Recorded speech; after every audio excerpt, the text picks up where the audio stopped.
আলাইকুম ওরহমতুল্লাহি তাআলা ওয়া বারাকাতুহু ওয়া মাগফিরাহ। দূরের এবং কাছের, দেশের এবং বিদেশের যে যেখান থেকে আজকে আমাদের এই প্রশ্ন উত্তর পর্ব দেখতেছেন, সকলকে জানাই আন্তরিক মোবারকবাদ। সম্মানিত ভিউয়ার্স, প্রিয় ভাইয়েরা, একজন ভাই জানতে চেয়েছেন প্রিয় নবীজি সাল্লাল্লাহু তাআলা আলাইহি ওয়াসাল্লামের প্রতি মহাব্বত এবং ভালোবাসা আমাদের কেমন হওয়া উচিত। আসুন আমরা প্রিয় ভাইয়ের এই প্রশ্নটি মহাগ্রন্থ আল কোরআনের অন্যতম সূরা, নবম সূরা, সূরা তওবার থেকে আমরা জেনে নেই। সূরা তওবার 24 নম্বর আয়াতে, যা 10 পারার মধ্যে রয়েছে, মহান আল্লাহ তাআলা বলেন, قل إن كان آباؤكم وأبناؤكم وإخوانكم وأزواجكم وعشيرتكم أموال اقترفتموها وتجارة تخشون كسادها ومساكن ترضونها أحب إليكم من الله ورسوله وجهاد في سبيلي فتربصوا حتى يأتي الله بأمره والله لا يهدي القوم الفاسقين। আসুন আমরা আয়াতরা সংক্ষিপ্ত ভাগে ভেঙে ভেঙে আমরা একটু অর্থ করার চেষ্টা করি। দেখি আল্লাহ তাআলা এই আয়াতের মধ্যে প্রিয় নবী সাল্লাল্লাহু তাআলা আলাইহি ওয়াসাল্লামের মহব্বত এবং ভালোবাসা নিয়ে কি সুন্দর আলোচনা করতেছেন।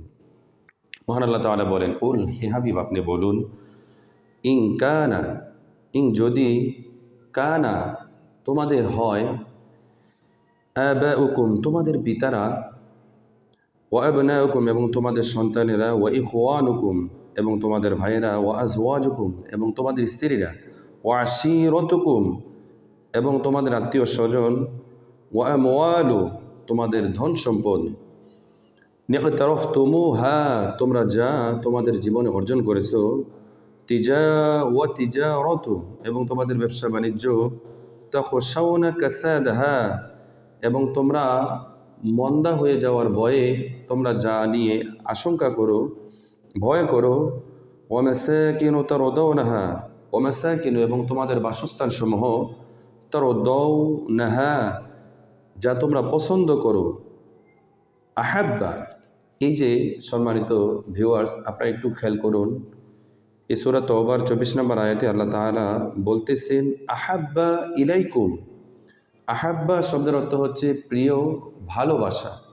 আমাদের দেশের অনেক ভাইয়েরা যারা প্রিয় নবী সাল্লাল্লাহু তাআলা আলাইহি ওয়াসাল্লামের ভালোবাসা, মহাব্বত এই বিষয় নাকি তারা কোরআনুল কারিমে খুঁজে পায় না। আসলে আমার বুঝে আসে না যে মহাগ্রন্থ আল কোরআন, যে নবীর উপরে আল্লাহ তাআলা নাজিল করেছেন, যে নবীর সদকায় আমরা মহাগ্রন্থ আল কোরআন পেয়েছি, সেই নবীর কথা, সেই নবীর ভালোবাসা, মহাব্বতের কথা কোরআনুল কারিমে থাকবে না, তাহলে থাকবে কার কথা? আল্লাহ তাআলা ওই ভাইদেরকে বোঝার তৌফিক দান করুক।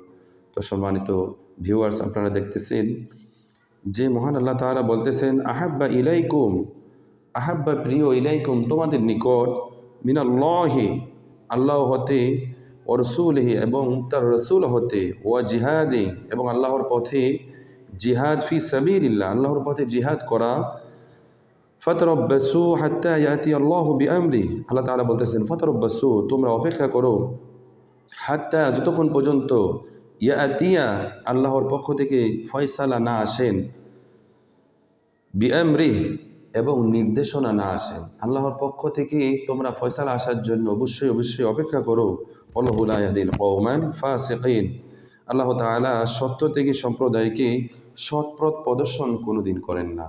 প্যারা হাজিরিন, মহান আল্লাহ তাআলা এই আয়াতের মধ্যে প্রিয় নবী সাল্লাল্লাহু তাআলা আলাইহি ওয়াসাল্লামের ভালোবাসা, মহাব্বতের কথা এবং আল্লাহর পথে জিহাদের কথা বলেছেন, এবং আল্লাহ এবং তার রাসূলের ভালোবাসা নিজের ভাই, বাবা, মা, সন্তান, সন্ততি, ধন সম্পদ সব কিছু চাইতে যেন প্রিয় না হয় এবং বেশি যেন না হয়, সব কিছু চাইতে যেন আল্লাহ তার রাসূলের ভালোবাসা যেন বেশি হয়। আল্লাহ তাআলা সেই বিষয়ে তাগিদ দিয়েছেন। দেখুন, একটি মানুষ যখন একটি মানুষের প্রেমে পড়ে, ভালোবাসে, এই ভালোবাসার জন্য 4টি গুণ তার মধ্যে থাকা আবশ্যক।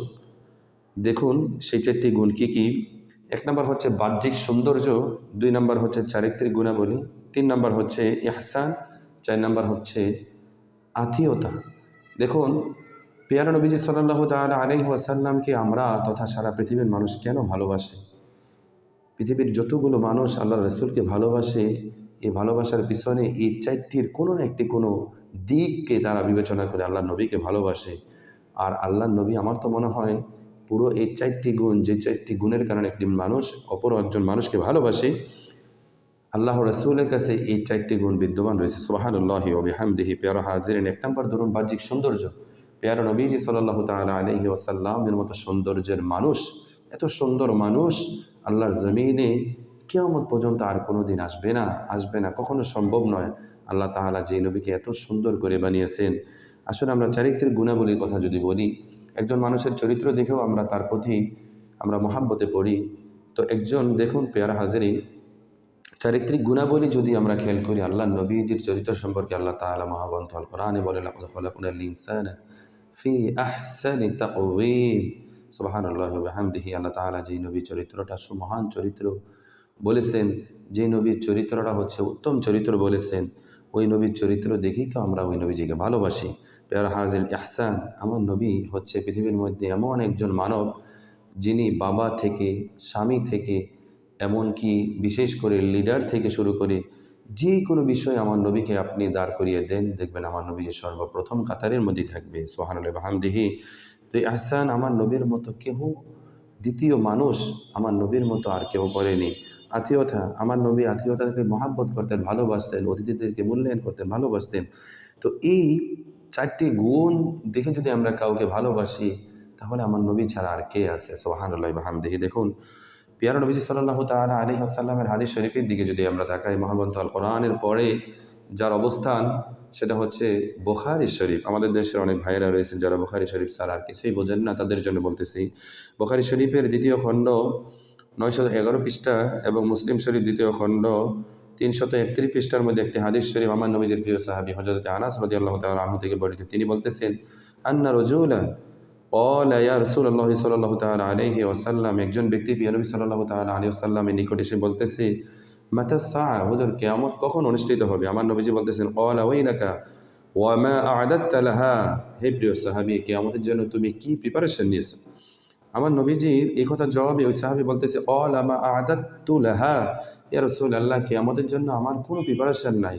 তাই নাকি? কোনো প্রিপারেশন নাই, তারপরও তুমি কিয়ামতের কথা তুমি জিজ্ঞেস করতেছো?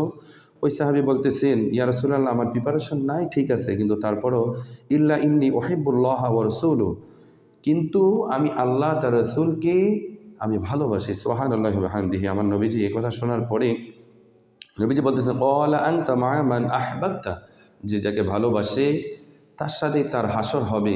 আমার নবীজি ক্বালা মা'a মান আহবাবতা, এই কথাটা নুরানি জবান মোবারক থেকে বের হওয়ার পরে সাহাবীরা শোনার পরে সাহাবীদের মাঝে এত খুশি, এত আনন্দ। রিওয়ায়াতকারী সাহাবী হযরত আনাস রাদিয়াল্লাহু তাআলা আনহু, তিনি এই হাদিসের শেষের অংশ দিয়ে তিনি আবারও বলতেছেন, ক্বালা আনাস রাদিয়াল্লাহু তাআলা আনহু, ফামা রাআইতুল মুসলিমিনা ফারিহু বিশাইইন বা'দাল ইসলামি ফারহুম বিহা। তিনি বলতেছেন, ইসলাম বিজয়ের পরে সাহাবীদের মাঝে এত আনন্দ, এত খুশি আমি হযরতে আনাস আর কোনোদিন দেখি নাই। কেন? যে আমার নবীজি যখন বলেছে ক্বালা মা'a মান আহবাবতা, যে যাকে ভালোবাসে তার সাথেই তার হাসর হবে, এই কথা শোনার পরে সাহাবীরা খুশি, এজন্যই খুশি হয়েছে। সাহাবীদের বিশ্বাস ছিল যে আমাদের আমলনামায় নামাজ, রোজা, হজ, যাকাত, দান সদকা এগুলো কম হতে পারে, কিন্তু আল্লাহ তার রাসূলের মহাব্বত এবং ভালোবাসা এটা ছিল সবচাইতে বেশি। নামাজ, রোজা, হজ, যাকাত, মা বাবার খেদমত থেকে নিজের জান, জীবন সব কিছু থেকে আল্লাহ রাসূলের মহাব্বত, ভালোবাসা ছিল তাদের নিকট সবচাইতে বেশি, যেটার গুরুত্ব বেশি ছিল। এই জন্য তাদের বিশ্বাস একিন ছিল যে হাসরের ময়দানে আমাদের আমল দিয়ে যদি আমরা নবীজির কাছে না থাকতে পারি, নবীজির মহাব্বত, আল্লাহ তাআলা নবীজিকে তথা নবীজির দ্বারপ্রান্তে আমাদেরকে নিয়ে যাবে। একটি হাদিস শরীফ আমরা অনেকেই জানি, হযরত আনাস রাদিয়াল্লাহু তাআলা আনহু থেকে বর্ণিত। তিনি বলেন, বুখারী শরীফ এবং মুসলিম শরীফ সহ মিশকাত শরীফের মধ্যে হাদিস শরীফটি বিশেষ করে উল্লেখ রয়েছে। রাসূলুল্লাহ সাল্লাল্লাহু তাআলা আলাইহি ওয়াসাল্লাম, লা ইউমিনু আহাদুকুম হাত্তা ইয়াকুনা আহাব্বা ইলাইহি মিন ওয়ালিদিহি ওয়া ওয়ালাদিহি ওয়ান নাসি আজমাইন। প্রিয় নবী সাল্লাল্লাহু তাআলা সাল্লাম সাহাবী হযরত আনাস রাদিয়াল্লাহু তাআলা আনহু বলতেছেন, তোমরা ততক্ষণ পর্যন্ত পরিপূর্ণ ঈমানদার এবং মুমিন হতে পারবে না যতক্ষণ পর্যন্ত তোমরা নিজেদের মা বাবা, পরিবার পরিজন, ধন সম্পদ সবকিছু চাইতে আল্লাহ তার রাসূলকে বেশি ভালো না বাসবে, মহাব্বত না করবে। প্রিয় হাজিরিন, এই দুইটি হাদিস শরীফ সহ অসংখ্য হাদিস শরীফ এবং মহাগ্রন্থ আল কোরআনে আল্লাহ নবীজিকে ভালোবাসা, অনুসরণ, অনুকরণের কথা বলা হয়েছে। কোরআন শরীফের প্রায় 40 জায়গারও বেশি আয়াতের মধ্যে আল্লাহ তাআলা তার সাথে তার নবীকে রেখেছেন। সুবহানাল্লাহি ওয়া বিহামদিহি। তাই যে সমস্ত ভাইয়েরা বলে কোরআন ও হাদিসে আল্লাহ রাসূলকে ভালোবাসতে হবে, এরকম কোনো কথা নেই। আসলে আপনারা ভুলের সাম্রাজ্যে আপনারা বসবাস করতেছেন। আল্লাহ তাআলা আপনাকে সঠিকভাবে নবীর মহব্বত নিয়ে কোরআনকে দেখা এবং কোরআন বোঝার তৌফিক দান করুক। ওয়া আখির দাওয়ানা আলহামদুলিল্লাহি রাব্বিল আলামিন। আল্লাহ তাআলা যেন আমাদেরকে মৃত্যুর আগ মুহূর্ত পর্যন্ত নবীজিকে ভালোবাসা মহব্বত করার তৌফিক দান করুক। আসসালামু আলাইকুম ওয়া রাহমাতুল্লাহি তাআলা ওয়া বারাকাতুহু ওয়া মাগফিরাহ।